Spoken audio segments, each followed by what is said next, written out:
A+2 സ്വാഗതം. ഇന്ന് ബഹുമാനപ്പെട്ട ഹൈക്കോടതിയുടെ ഒരു ഉത്തരവാണ് നിങ്ങളുടെ ശ്രദ്ധയിൽപ്പെടുത്തുന്നത്. വിവാഹമോചനം, ഡിവേഴ്സ്, അതുമായി ബന്ധപ്പെട്ട വിഷയമാണ്. ഇത് ആലപ്പുഴ മാവേലിക്കരയിൽ നടന്ന ഒരു വിഷയമാണ്.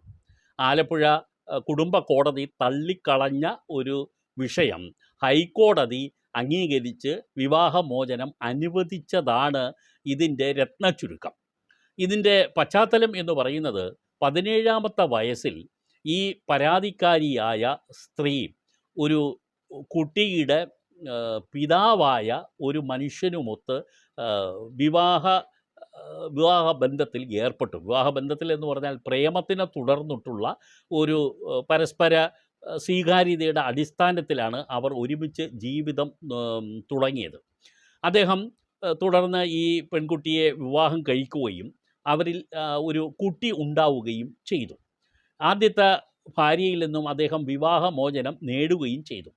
ഒരു കുട്ടി ജനിച്ചു. അതുവരെ സന്തോഷകരമായി തുടർന്ന ഒരു വിവാഹബന്ധമായിരുന്നു.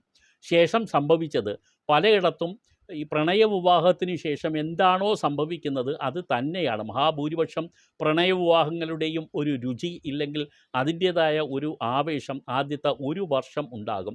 അത് കഴിയുന്നതോടുകൂടി ഇവർ തമ്മിലുള്ള പ്രശ്നങ്ങൾ വഷളാവുകയും ചെയ്യും. ജീവിതം പിന്നീട് ദുസ്സഹമാകുന്ന ഒരു അവസ്ഥയാണ് പിൽക്കാലത്ത് സംഭവിക്കുന്നത് എന്നതാണ് പല ചരിത്രവും നമ്മളോട് പറയുന്നത്. ഇവിടെയും അത് തന്നെ സംഭവിച്ചു. ഇദ്ദേഹത്തിൻ്റെ പെരുമാറ്റവും മദ്യപാനവും മാനസികമായും ശാരീരികമായും ഈ സ്ത്രീയെ ബുദ്ധിമുട്ടിക്കുന്നതും പരസ്ത്രീ ബന്ധവും ഒക്കെ ഇദ്ദേഹം നടപ്പാക്കാൻ തുടങ്ങിയതോടുകൂടി, ഇല്ലെങ്കിൽ അതിന് വശംവദനാകാൻ തുടങ്ങിയതോടുകൂടി ഇവർ തമ്മിൽ അകലാൻ തുടങ്ങി.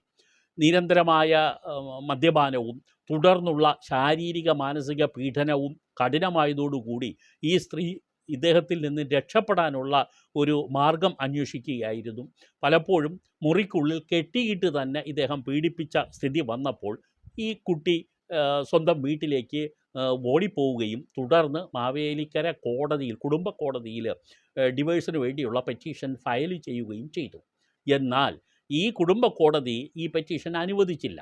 സാധാരണ കുടുംബങ്ങളിലുള്ള കലഹം മാത്രമാണ് ഇപ്പോൾ ഇവർ തമ്മിൽ ഉള്ളതെന്നും ഒരു വിവാഹമോചനത്തിന് നയിക്കുന്ന തരത്തിലുള്ള പീഡനങ്ങളൊന്നും ഇവിടെ നടന്നിട്ടില്ല എന്നും കാണിച്ചുകൊണ്ട് ഈ കോടതി ഇവരുടെ വിവാഹമോചനം അനുവദിച്ചില്ല. ഈ സ്ത്രീയുടെ പെറ്റീഷൻ തള്ളിക്കളഞ്ഞു. തുടർന്ന് ഹൈക്കോടതിയിൽ അപ്പീലുമായി വന്നതിനെ തുടർന്നാണ് ഹൈക്കോടതിയുടെ ലേറ്റസ്റ്റ് വിധി വന്നിട്ടുള്ളത്. ഹൈക്കോടതി പറഞ്ഞത് ഒരു സ്ത്രീയെ നിർബന്ധപൂർവം സ്നേഹശൂന്യമായ ഒരു അവസ്ഥയിലേക്ക് തള്ളിവിടേണ്ടതല്ല ചെയ്യേണ്ടത്, മറിച്ച് അവരെ മോചിപ്പിക്കുകയാണ് വേണ്ടത് എന്നുള്ളതാണ് ജസ്റ്റിസ് ദേവൻ രാമചന്ദ്രൻ സാറും പ്രദീപ് സാറും ഉൾപ്പെടുന്ന ഹൈക്കോടതി ഡിവിഷൻ ബെഞ്ചിൻ്റെ വിധിയാണ്. ഈ വഴിതെറ്റിയ ഒരു ഭർത്താവുമൊത്ത് ഒരു കുട്ടി അല്ലെങ്കിൽ ഭാര്യ ജീവിതാവസാനം വരെ പൊരുത്തപ്പെട്ട് ജീവിക്കണം എന്നുള്ളത് ഒരു കാരണവശാലും അനുവദിക്കാൻ പറ്റുന്നതല്ല. അവരെ അദ്ദേഹവുമായിട്ട് ജീവിതം തുടരണം എന്നുള്ള ഈ ഫാമിലി കോടതിയുടെ ഉത്തരവിനെ അനുകൂലിക്കാൻ യാതൊരു നിർവാഹവുമില്ല. മാനസികവും ശാരീരികമായ അവസ്ഥയെ ബാധിക്കുന്ന തരത്തിലുള്ള അവഹേളനം, അസൂയ, സ്വാർത്ഥത, മോശം പെരുമാറ്റം ഇതെല്ലാം ക്രൂരതയുടെ പരിധിയിൽ വരുന്നത് തന്നെയാണ്. അങ്ങനെ വരുന്ന ഒരു അവസ്ഥയെ സാധാരണ കുടുംബകലഹം എന്ന് പറഞ്ഞ് തീരെ ലഘൂകരിച്ച് കാണരുത് എന്നാണ് ഹൈക്കോടതി അടിവരയിട്ട് പറഞ്ഞത്. ഒരു സ്ത്രീക്ക് അവളുടെ മാനസികം ശാരീരികവുമായ സന്തോഷത്തിന് ഉതകുന്ന ഒന്നാണ് കുടുംബജീവിതം.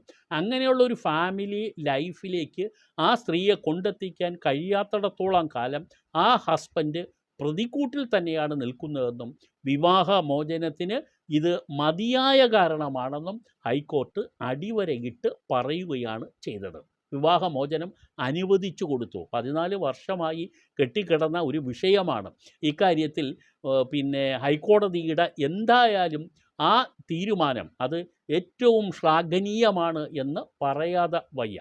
കാരണം കുടുംബാന്തരീക്ഷങ്ങൾ വളരെ വളരെ മോശപ്പെട്ട ഒരു സാഹചര്യത്തിൽ പല സ്ത്രീകൾക്കും ജീവിതം തന്നെ ദുസ്സഹമായി തീരുന്ന അവസ്ഥ നമ്മുടെ സാക്ഷര കേരളത്തിലും സംഭവിച്ചു കൊണ്ടിരിക്കുകയാണ്. ദിനം പ്രതി വരുന്നത് വിവാഹമോചന ഹർജികളുടെ എണ്ണം വളരെ വളരെ വളരെ കൂടുതലാണ്. കുടുംബ കോടതികളിൽ എല്ലാം തന്നെ കേസുകൾ ഈ ക്രമാതീതമായി വർദ്ധിച്ചതുകൊണ്ട് തന്നെ സമയാസമയം ഈ വിവാഹമോചനം അനുവദിക്കാൻ കഴിയാത്ത സാഹചര്യം വരുന്നുണ്ട്. പലപ്പോഴും അത് ഒരുപാട് കാലതാമസം എടുക്കുന്നുമുണ്ട്.